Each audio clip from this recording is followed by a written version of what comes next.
லாயக்கற்றவன் என்கின்ற ஒரு வினாடி உன் மனதிலே எழுந்திருக்கும் என்றால், இதோ இந்த டீச்சர் உனக்கு தருகின்ற ஆகப்பெரிய மருந்தாக இந்த வார்த்தையை எடுத்துக்கொண்டு போ. உனக்கு ஒரு விஷயம் தெரியுமா? நம்ம எல்லாருமே யூனிக் தெரியுமா? என்னிடத்தில் இல்லாத ஏதோ ஒன்று உன்னிடத்தில் இருக்கிறது, உன்னிடத்தில் இல்லாத ஏதோ ஒன்று என்னிடத்தில் இருக்கிறது.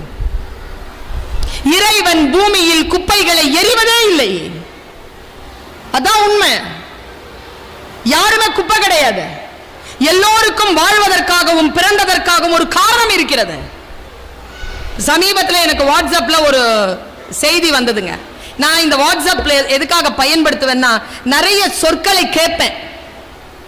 அதுல இருந்து சமீபத்தில் ஒரு பையன் சொல்லியிருந்தான், ஆச்சரியமா இருந்தது எனக்கு. டெய்லி காலையில எந்திரிச்சு குளிச்சு விபூதி பூசிக்கிட்டு உள்ளூர் கோயிலுக்கும் வெளியூர் கோயிலுக்கும் 3 வருஷமா அலையோ அலைன்னு அலைகிறேன்.